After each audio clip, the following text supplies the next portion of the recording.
We lift our hands in the sanctuary. We lift our hands to give you the glory. We lift our hands in the sanctuary. We lift our hands to give you the praise. My mind is incapacitated with murders premeditated today. Going solo from society, segregation, engaged at an early age with a 6 and a 12 gauge. And I got divorced before it got me life or death. My horse is giddy up, I'm just exploring the city. Don't take it personal, I'm just ignoring these niggas. Got a couple rolled up, and I'm sipping some Seagram's gone fishing. Yo, it's JP on the FWN podcast. Fuck me. This is Diary of the Strong Black People. Chilling here with Lil Cuz once again.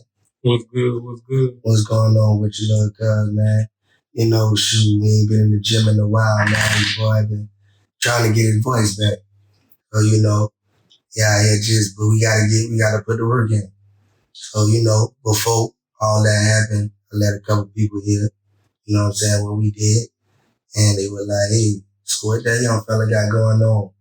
Trying to hear what he got going on. So, hey, I'm giving the people what they want. Let's go. So, you know, we was discussing about fears that we have in our Black community, you know, as a whole and our culture. And I got a couple ones I want to touch on, you know, but I want to hear your take first on what you think, you know, when you hear that and the fears of our culture and our community. What are some things that you hear or you see? Some of the things I hear or I see is fear of change. You scared to change. Fear to take that leap on yourself, that, you know, that jump to the next level. It's you always feel like something holding you down, you know. And it's crazy that you say the fear of change, because that is one of the three that we're gonna talk about, you know, with change, fear of change, fear of loss, and fear of failure. You know, what you're saying about the change situation is, you know, a lot of us in our community are definitely just safe. And, you know, we are a creature of habit. So we're so used to doing something a certain way and mastered it and also just got so used to it. Sometimes, and when it's not a hindrance, you know, sometimes we just feel that there's no reason to change. You can take a jump and take a risk, but do you really need to? Because are you really losing what you got right now to take the chance? Like, I mean, living pretty good. You know, so me personally, a creature habit, like, you know, I always want more, but just regularly, everyday life that I do around just regularly, just waking up, going to work, doing this, doing that, step by step, over and over and over again. Like, being a creature habit, if something is out of place, sometimes, boy, your day can go haywire. Like, and it's not even that big. It's just like something that really that you just so used to. If it is out of place or somewhere you're supposed to be in that time frame and you're not there at that specific time, boy, that can throw your mind off drastically. Just for people that are stuck in creature of habit. So, you know, what you got for that? So when you making that leap, you don't have to make a big giant leap at one time. Make little small leaps, you know, build yourself up, build the courage up to make that bigger leap. Just know each leap has to get bigger or bigger, because if it don't, you're just stuck in the same spot. Yep. And, you know, you're right, because there's some times I'm like, yeah, it's time to move. You know? And the only time that is, man, is when it starts to get uncomfortable. When your back is against the wall. And it ain't even so much that my back is against the wall. It's when I start feeling crowded, uncomfortable. Then when I finally feel like I have outgrown, I gotta really be uncomfortable and outgrow a situation. And it has to be a drastic change I can make, because now I'm like, oh, I'm sick of this. I don't even I dread coming here, dread doing this because I'm so over it. And now I'm like, yeah, it's time to change. Why does it take all that for you to change? Most of the time, it's the chance that I need to make, it ain't really. I mean, I'm not afraid of success movement, jumping, taking chances, but most of the time it's like my fucking car insurance going up. Like, they be wanting you to change your car insurance, bro, like, all the time. And they not loyal rate. And I'm like, I mean, they ain't really went up on me and they ain't really pissed me off yet. So it's like, nah, I'm good. And then everybody trying to get you because they can lower your rate. But as soon as these niggas up my rate, I'm like, oh boy, y'all trying me. Nah, it's time to dip. Nah, now I'm looking about that, hey, I still, what's up? And it just has to become real uncomfortable. And it's just like, I bet. Why not already have in your mind, or in my mind, I'm already knowing they about $1, they trying to up the next dollar on me. Already having a plan B, just in case that fall. Just in case that go down, you got a plan B where, hey, you want to raise your rate. I got somebody else over there who want to go cheaper than what you offering me right now. Because why not start that? And it's so crazy because I don't know if anybody else feels the same way. But in my mind, I feel like I can wait till the last second and I let that ball go right before the buzzer because I know in my mind, if I got to go get it, I'm about to go get it. I'll never be like, oh man, it's a nigga time. You know what I'm saying? Shit, blah, blah, blah. I gotta keep them. I do have backup plans. It just depends on what it really is and what is it trivial to my life. You know what I'm saying? But in our community, when it comes to success, I feel like a lot of us are afraid to take the leap that way because at the end of the day, corporate living, when you are able to get that salary, and that hourly, every time you press that button, you know, hey, as long as I'm staying here until I click that button to clock out, I got some dollars coming in. And you know on your paycheck, unless, corporate don't never mess up your hours on your check. That's just working at the warehouse, working at some type of job like, corporate will never just scramble your hours. You can like, oh, hey, y'all miss some hours on my check. You don't never hear that. You know what I'm saying? So people feel so safe with that. And even with that, you making that money, you knowing who you are. They not let you sit at the table. What is stopping you? Even if you sit and rub your elbows and know how they move and know how racist and how one-sided it is, you see it firsthand.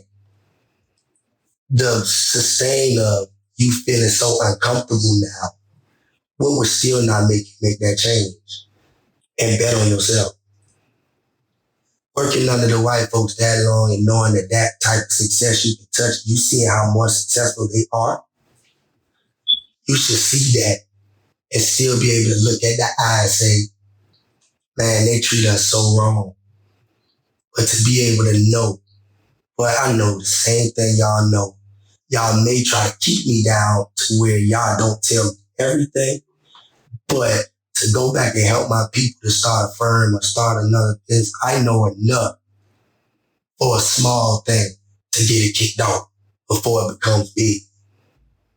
Whether or not we get the money to their loans like they do in the back end that they do to stop multi-million-dollar businesses off the jump, we should have enough confidence to make that change and that leap, even with a small business, knowing that we help each other and our own people, and we just build it from the ground up like that with each other. We're so worried about having that big payday to start $1 million corporation when it don't take that.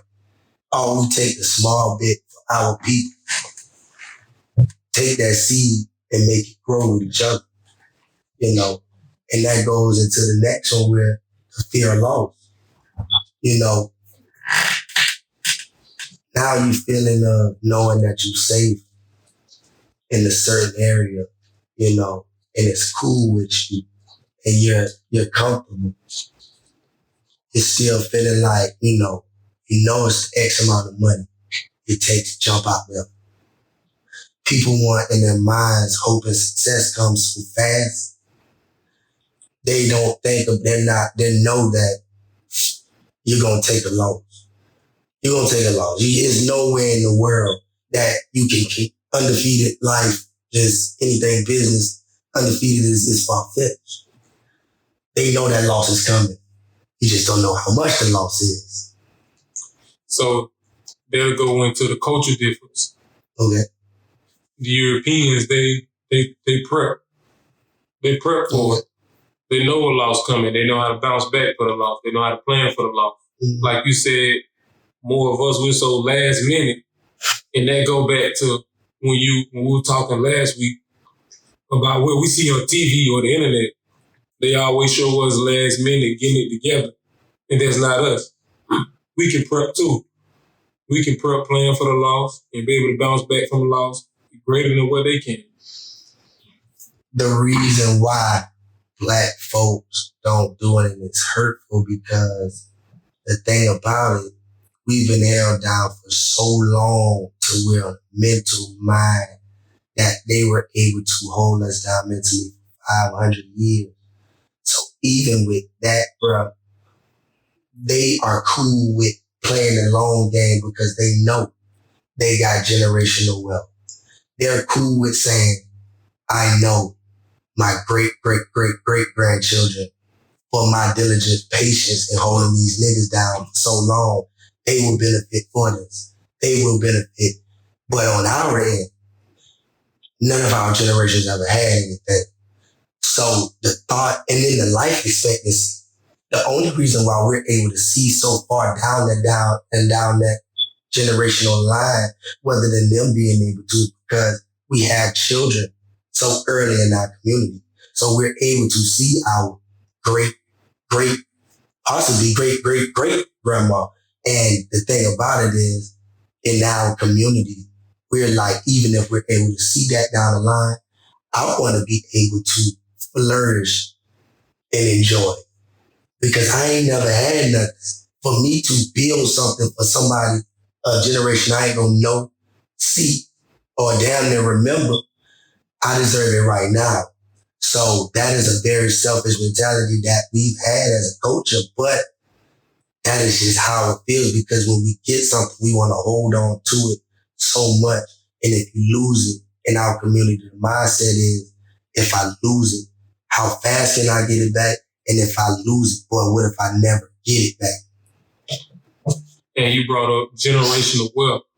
And like I told you last time, generational wealth is not just about money. It's about the knowledge that I can pass down from generation to generation. Yeah, I can teach him how to go to the market and buy this stuff, but he have to bring it back to somebody else to cook it. But if I could teach him how to cook it, he could teach his son how to cook it, his son how to cook it. So it's not just about passing down money. We need to start passing down more about traditions, more about morals, and more about standards, and not leaving it up to the internet or whatever else to tell us what our morals or our standards are. Oh yeah, the internet can do that now. And we gonna play, in our culture, play right into it, bro, because now we've started now. Our culture used to be just entertainment to the Europeans. Man, they done switched it up and flipped the script on us bad, bro, to where it's like they are paying our own to entertain us.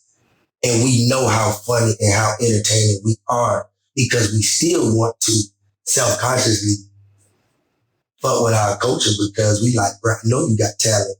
That's my homeboy, but you funny. Hey guys, come fuck my homeboy. And now we're with us, and the way that we're supporting it, what they're getting us to support each other for, is sitting our asses down and looking at a computer screen or a telephone and watching a video. And we're not being active supporting our community. We're not supporting the local grocery store. We're not supporting the local gas station, or the lady that got her selling soul food. You know what I'm saying? We're not supporting that, but we're sitting our behinds down and letting them keep us in the house and watching something, being mind games and being entertained by our own culture. And they go back to when you say fear of failure. If I don't entertain these people how these people are paying me to entertain them, then if I branch out on my own and decide to entertain them in a different way, in some way that'll help them also, they may cut my funds short. Okay, now what you're talking about now is you're expecting the Hollywood money. You're expecting the elites money. So when you saying they're cutting your funds short, oh, you making a couple. Oh, they not really paid your nigga ass to down your people. They not really, because no matter what, bro, like you worried about, oh yeah, you done took a major loss. You done took a major loss. But the thing about it is, the same way that we run into this platform right here, when you say we find something to help out and motivate them, okay, you go away from the visual podcast or the visual motivation speaking or the visual whatever, and you get down to the audio. Now they can take you everywhere you go. You can keep motivating them as they take every step, because you do not ever have to take them AirPods out your ear. Ever. You can start playing it in your car, back to your earpods as you walk into wherever you go, to the time that it's time to start doing what you're doing. And God forbid, you going to the gym, nigga, you ain't never got to take it out your ear. You know what I'm saying? So, audio, bro, you can motivate our culture with this so powerful. This is not Hollywood money here. This right here, this will make a money in your dollar about how your people support you. Because why? Our people have to learn when we're talking to each other, we gotta start using our imagination, building pictures, and knowing, foreseeing where we're going, what we have to do to start getting to where we need to get to. As we're moving forward to where we're going to, you hear somebody motivating you in your ear to keep it pushing, even when you about to say, nah, I'm gonna turn back around. But as you keep listening to that person in your ear, it's making you take every step forward. That's the reason. So this is what we are going to have our culture have to stand behind, because this is what we need. We need to cheer each other on and be in that person's ear saying, bro, you can do it. Whether they're riding up being goofy all the time on the YouTube channel just to make somebody laugh. It's levels to comedian and social media comedian and comedy, bro. It's okay for us, but why can't you just leave it so much in the club? Make us come pay to watch. Now we're coming to watch you because we have free time to spend our money on you. If you're only performing there, bro, we're not going to pay our money to spend to come watch you when it's working hours. Because why? We got to go get our money. But if you performing on the weekend, on a Saturday, Sunday night, bro, we coming to pay. But they got these visuals on here, bro, that throws you off every single day, wanting to be more successful, because now you're still sitting on your ass, looking at that same TV screen. Before you know it, bro, you've been watching it for 5 hours. It ain't accomplished nothing. But you laughed your ass off for 5 hours. That nigga had you cracking. Spleen, I'm talking about whole inside about to pop out because you laughing so hard. What did you get accomplished during that day, bro? Just looking at another nigga entertaining. And what you going to failure, bro, is like, man, people saying that we're going to go in here, man, and you're going to hit rock bottom. Like, nobody should ever have that mindset of a fear of failure, of saying I'm going to just fall flat on my face. Now, one thing about white people that's so crazy, they have built many empires, many corporations. But boy, they have made bankruptcy sound to the black community, like, boy, that is AIDS, HIV, and you can never get rid of it. They have made us think that if we file bankruptcy, we have failed and we have hit rock bottom, and man, how did we get here? But it's 13 chapters, boy, and every European out here in this world, boy, they done used up all the way to 8. But they'll make that black man feel like, cause he filed one chapter, man, boy, you the scum of the earth, man. You need to go back to your cave, go back to your hole. You need to think about that, because you should know how to manage your money and make better buying decisions. Obviously, you're not ready. And you know what I'm saying? So it's just like, the thing about it is, that's the issue, you know. And so I got my daddy with me here tonight. And so something he always taught me, and he's here, he can help elaborate on it. If you don't stand for something, you will fall for anything.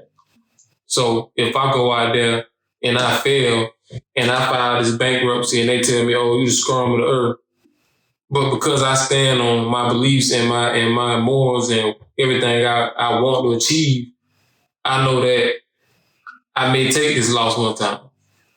I may take this loss a couple times. But it's about how many times I get back up and I keep going forward. Trump had, 1 or 2 bankruptcies? Nobody talks about that. Yeah, more than that.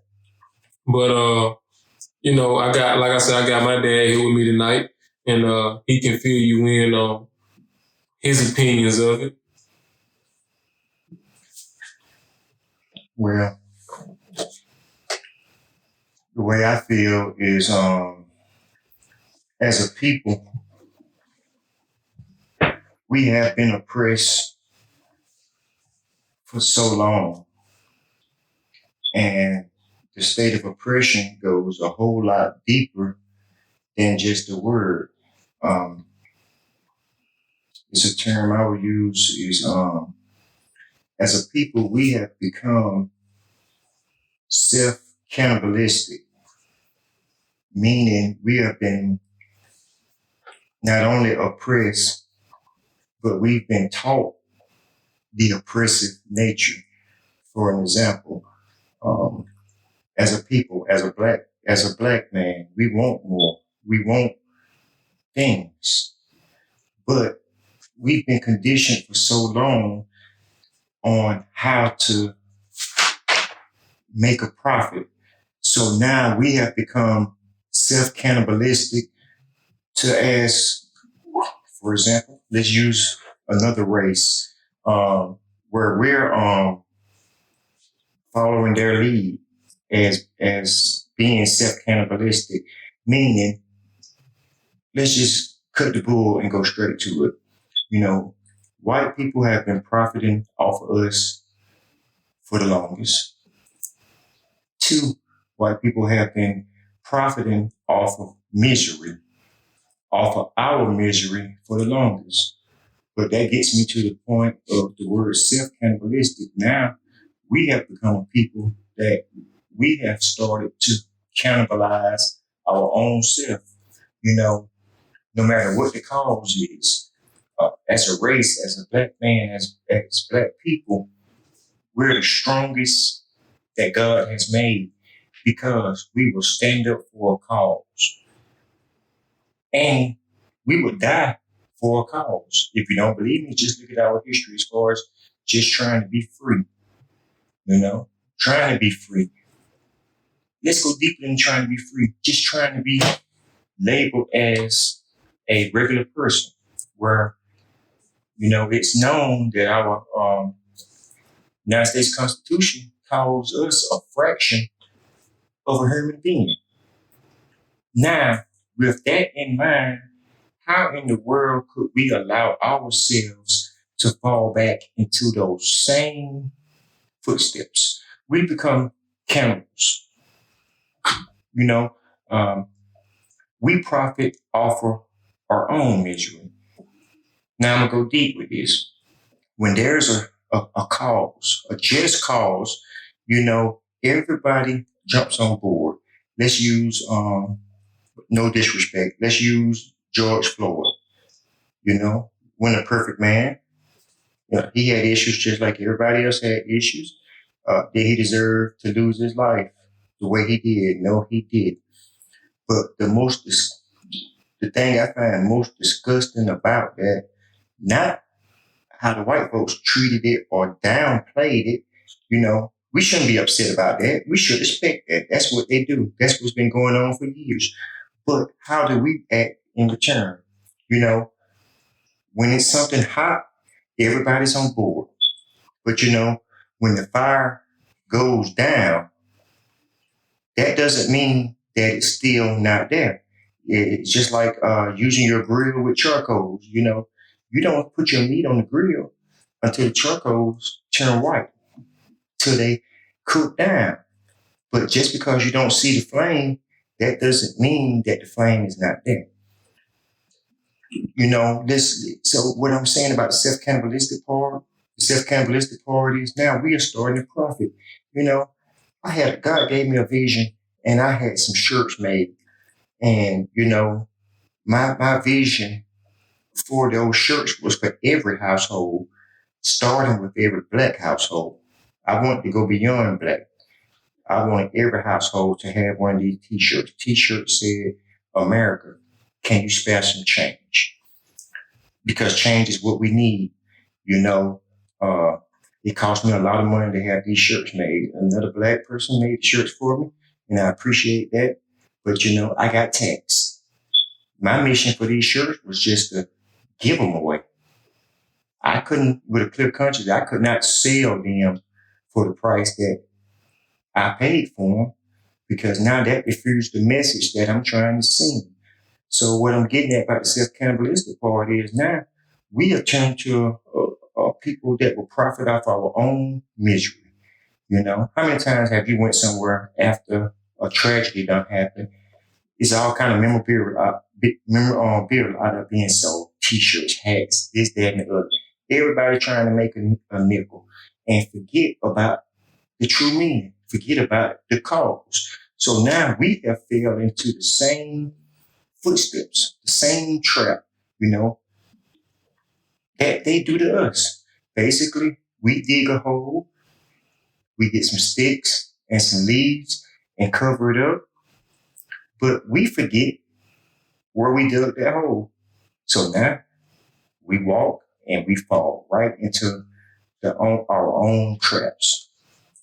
So I was listening to you saying about just the George Floyd thing first, about when you said the sickening part of, because we should expect that. And the crazy thing about it is they expected us.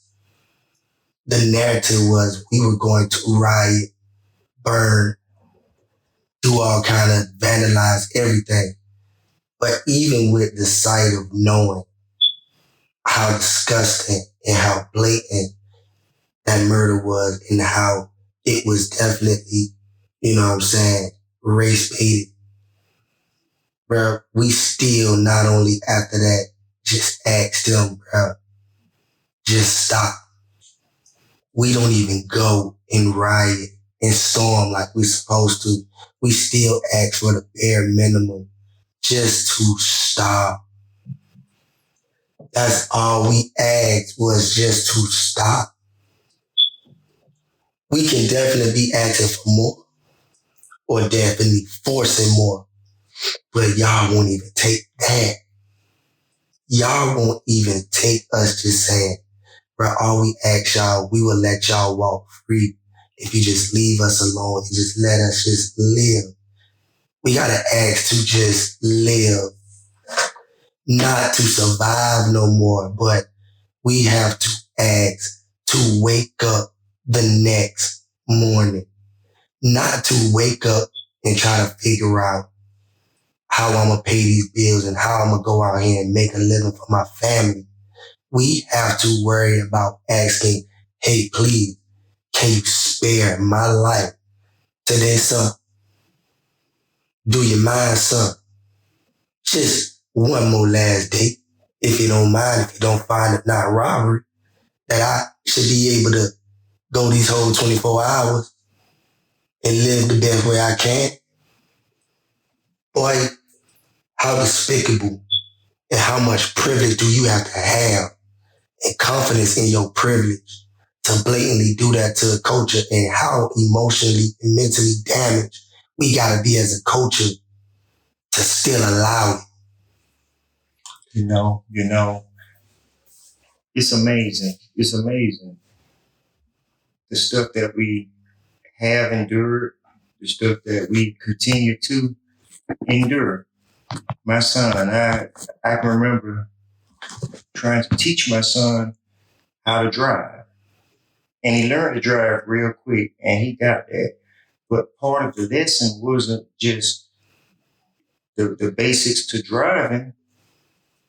Part of the lesson was to teach him, this is what you got to do when you pulled over, to ensure that he can get home. I'd much rather be, whatever the circumstances is, I'd rather be going downtown to the jail trying to get him out than going to the funeral home to make arrangements. So, it's crazy that that's what we have to do just to ensure, and that doesn't even ensure that your child will make it home. That's a precautionary step that as a people we have to take. And should we have to do that? No, we shouldn't have to do that. All we've ever wanted was to be equal, wanted our fair share. But now we are in survival mode. Desperate times call for desperate measures. And it's a desperate time, and it's a desperate measure. So we got to continue to stand up and teach and tell our children not only the right way to go, because, we all got to do what's right, but, being right and being dead, it depends on the cause. Now maybe you become a martyr, but it's real, and we can't sugarfoot, we can't dance around what's real. We got to continue to teach our kids this until there is a change. Will that change come in my lifetime? I pray to God that it will. But if it doesn't, long as it comes, then my life, my work, my service is not in vain. Come on, son. And to tie it all up, how you said we're the only culture that has to ask, can we get another 24 hours? That's another fear of ignorance. And by ignorance, I mean us not knowing who we are, we're lost. Us not knowing who we are to say, hey, you can't treat me like this. We're equal, if not better than you. Us not knowing our identity, and that tie back in to it with you, and that we still have to. You teach certain ways to survive, how to make it home if you pull it over, because we still don't know who we are. We don't know that they can't talk to us like that. They can't treat us like that. Once we discover who we are and how powerful we are, they'll back up. They scared of us to have that power and that knowledge of knowing where we come from, where we rooted from. They try to tell us all the time where we come from, how we were made, how we supposed that. But if we actually discover where we come from, how we're supposed to carry ourselves, that's their greatest fear. Because then they have no choice but to get out of the way. Man, let me throw something at you. Let me give you a prime example. And you don't see this much on TV no more, but if you think back, you'll remember seeing this. Okay, like when there's a zoo or a circus, I want you to picture this. If you've ever seen it, you see a big old elephant, and he might have a chain or a rope around his neck, tied around his neck to a stake in the ground. And have you ever wondered, this elephant is a couple of tons, and only thing that's keeping him steady is a rope, a chain, and a stake in the ground? Don't you think this elephant can just move and pull that up? Sure he can. But you know what? From a little baby elephant, when that chain was too heavy for him, when he tried to move, he couldn't move. That was sufficient to keep him in place. So now he's been trained. So now he grows up remembering the lessons that he learned as a young one.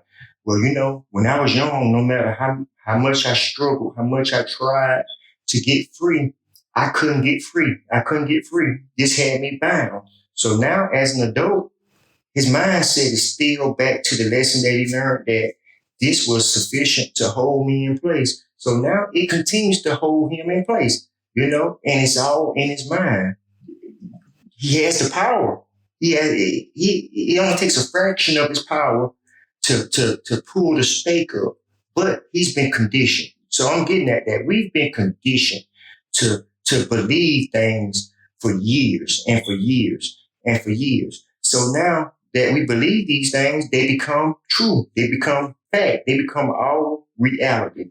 And you know, it's self-inflicted. After a certain point, it becomes self-inflicted because, you know, my dad used to always tell me this as a grown man, not just as a child. As a grown man, my dad used to always say, boy, when you know better, you're supposed to do better. So, you know, for our change to manifest, first, we got to know better. The Bible tells us that the people perish for lack of knowledge. Because the word ignorant is not a bad word. To be ignorant is not bad. Ignorance simply means you don't know no better. The problem is willful ignorance. Some people refuse to know any better. Now we are in a generation that's kind of lost because, you know, parents are so young. I've never seen so many grandparents that's in their late 30s, early 40s, you know. So now we have a generation of ignorant children because no one has taken the time to teach them. And, you know, no matter what this situation is, if you don't take the time to teach your kid, to teach that young one in your neighborhood what's right and what's wrong or the way to go, they will learn from somewhere. That's the problem. The somewhere. So let me ask you a question. To piggyback on that example. So what happens when you do have that one elephant that knows, hey, I can break this, I can snap this. I don't need this. And hold on. So now that this elephant decides to break this and snap this, what they decide to do? Let's hit them with tranquilizer and put them down. Now this elephant is violent. This elephant is unruly. This elephant is a rebel because he's supposed to know better. But because he's decided to break the chain, he decided to break the chain, now it causes a problem. This elephant right here, just because he's free, don't mean that he's going to run and trample everything. You know, this elephant could be docile. He's colossal, but he could be docile. You know, using the cartoon, this elephant could be just like Dumbo, just waiting for somebody to show him some love. But because he done broke loose from the normal, what society has called the normal, what's normal in the circus and zoo for this animal to be chained up because he is free, now that causes a problem. That causes discomfort within the So two-parter to that. Now you answer that. So they decide to tranquilize him. What about if that elephant, and we're going to stop using that example, they knock the black man off, okay? They knock Martin Luther King off, this man who come through and motivate so many of us, give us the strength to do a lot of things that we're not comfortable with. Now that they hit him with the tranquilizer and put him down because he's stepping out of the norm. He knows better. Malcolm knew better. They all knew better. But they decided to step out anyway. What does that leave us to pick up the pieces? How do we move forward knowing that even though we don't have Malcolm or we don't have Dr. King, and let's not disrespect him, even though we don't have Dr. King, how do we get the strength? Where do we get the strength to move forward knowing that without those great motivational people in our life, how do we move forward in the same footsteps as they were without being scared? So check it. Martin and Malcolm Malcolm is speaking the same way that we're speaking. Martin spoke so much as everybody coming together as one. He wanted to speak for the world to be equal, because he felt like if I equate them coming together with us, y'all will feel like, well, I mean, I guess he want us to come too. He ain't just being selfish and just asking for his community. And he fell victim to that because he was begging and asking and pleading so hard. And after they were tugging and saying, no, there was one white dude who tapped the other one that was in the front office and was like, hey, he may have something here. Bro, if we bring them in an equal society, that takes them away from each other and that gives them the right to pick and choose to not be with each other. And if we do that, we'll turn them against each other. Right now, they are fully with each other right now, marching for their rights. So if we give them that, then we are able to take that and start using them against each other. But then you go to Malcolm. Malcolm spoke the real and opened up your eyes. Malcolm told you about how the media, how those Jews will take media and make it seem like we was the problem, to make us look like we was the issue. They will go out and look at these riots and say, we are going to go on the riot, because you know how crazy, right? Who went and stormed the Capitol? White people. They said Trump started a incitement, right? All that was for show. Just to show that, hey, we can do this if we wanted to. But if Trump really felt like they stole the election and this wasn't Love and Hip Hop USA just for the cameras, if Trump wanted to show he was about business with changing those votes, he wouldn't have asked his white supremacy group to go in there and attack other white folk. That is not what they stood for. What he would have did, he wanted some real results. Go down to the prisons and get them lifeless. Get them niggas who ready to get up out of them. And he said, hey guys, I got a job I need for y'all to do. Y'all go in there and get results. Somehow, some way, we'll forget about y'all life sentences. Because one thing about some black folks, dog, they would have stormed that Capitol. When white folks stormed, it was like a cartoon. You see people running around tables. Niggas able to go around and leave out that dope. Boy, when them real black boys cooking that dope, and they already know how they going in there, what happened is, the niggas that's gonna go in there. And what happened? They got 3 cents by the dope. Soon as them white crackers would have went out that goddamn dope, they would have said, whoa, man, where you think you going? No. My brother, no. He trying to talk to you. And I think you may want to hear what he got to say. They go back in there. You put each and every one of them people on their knees. Let's just say you put 10 people on their knees. Say, hey, we need those votes changed. Like, folks, no, man, that is unethical. We will not do. I'm going to ask you one more time.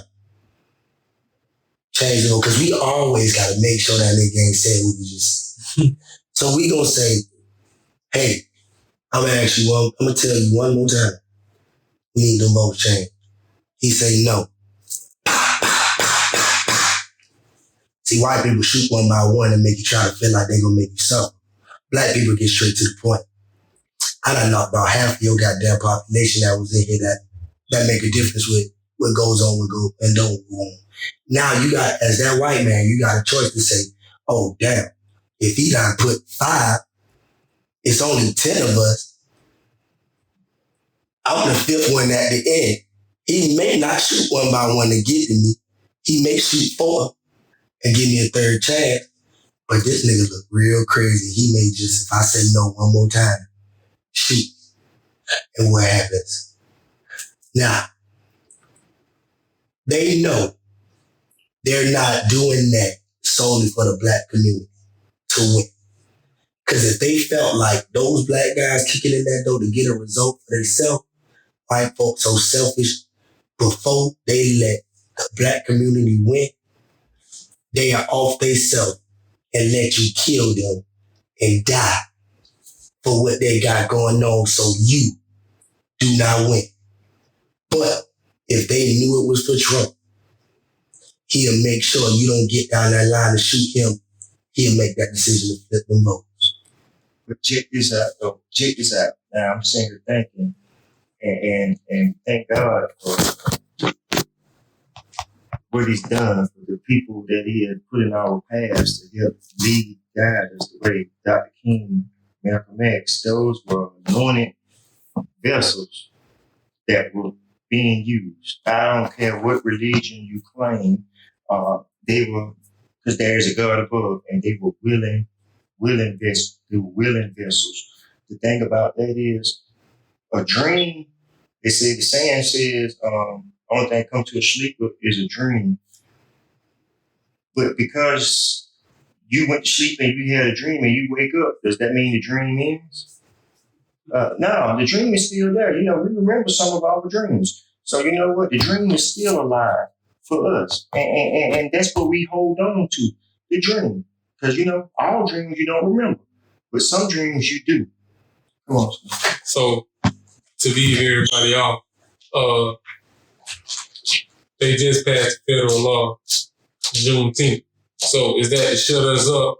Or should we take that as a hush-hush and be satisfied? Or should we carry on? Just a moral victory. That's all that is. That's all it is a moral victory. That's all that is. It's a moral victory. But, you know, dang, man, this right here, man, is something where we got to goddamn do again. You know what I'm saying? You know, it's always a pleasure, man. Now you done brought Pops in the situation. Oh, you already know. Now that they done got it to a trio, boy, it's about to get ugly if it ever go down like this. You know what I'm saying? So I done gave the folks, man, Lil Cuz again, man. He done even top jaw one time and brought his daddy, bro. Like, nigga, y'all say, you know, we want to see what that younger guy going on, man. I say, bro, you think it's just me? I'm bringing Pop, you know, so we gonna continue, man, bringing that. Wealth, baby. You know what I'm saying? We gonna keep bringing it to our people like this, man, and bringing it to y'all to where y'all gonna hear, man, all of us, everybody that come down to the rabbit hole, man. Oh, come let us know how you feel, man, and the things that you see that we can improve ourselves as a culture. Because, man, we all got it. We all out here awake. We are awake. We ain't woke. We are awake. Because we still moving. So we going to keep it pumping, man, for our people, man, and our culture, man. And we going to keep bringing all this heat to the diary, you know. Because this is where we get it all out at, you know. And again, Lil Cuz, hopefully, you still got some time, man, you know, pretty soon. Bring it back up in here, man, so we can give it to these folks again. You know, and this is JP and Lil Cuz on the MWM podcast. Do it all solid, I remain, even on the holiday. Better put respect up on my name, even when I'm walking with a cane. Oh, what a shame. They must say that I'm some type of lame. Oh, I don't play them type of games. Homie, money ain't a thing. That's why I never change. It's the rise of a king. I didn't inherit riches. No. It was more like sacred wisdom. Peeping through isms and schisms, escaping our prison. Alignment of my optic prism beaming. I be vibing on some different race. Different shit, different dates, so I celebrate. I got no fear of love, so I never hate. Oh, you wanna take my throne, or we could set a date, let's go. But keep in mind, I don't believe in time, but I still set the record straight. For sure. Just like I'm permanent, but there's no return, it's permanent. Can't guard them hard, bitch, I'm infinite like the firmament. You transcending, you will experience turbulence. I inspire with my single lie. See, every day I sacrifice like I'm Jesus Christ. When they divided the pies, they took a secret slide. Babylon is a leash for life. So the youth, we gotta teach them right. Teach them how to live and how to fight. Teach them how to breathe and how to eat to live, and not live to eat. This is the rise of a new dynasty. New land to establish new economies. That's what I call financial alchemy. It's for the ones that's coming after me. Special forces for special resources. I swear we shining like them diamonds of gorgeous proportions. We be saving for rainy days in case of a shortage. Shit, we know they gonna hate cause the stakes are enormous. Watch them informants. What you know about COINTELPRO? Say what robots, you know. iPhones and Androids. Say what you know. Hey, tell me what you stand for. Loyalty makes us roll. Let it rain in time, the sun will shine again. Through it all, solid I remain, even on the holidays. Better put respect up on my name, even when I'm walking with a cane. Oh, what a shame, they must think that I'm some type of lame. No, I don't play them type of games. Told me money ain't a thing. If it was, I'd never change. It's the rise of a king. Oh, let it rain in time, the sun will shine again. Through it all, solid I remain, even on the holidays. Better put respect up on my name, even when I'm walking with a cane. Oh, what a shame, they must think that I'm some type of lame. No, I don't play them type of games. Told me money ain't a thing. That's why I never change. It's the rise of a king.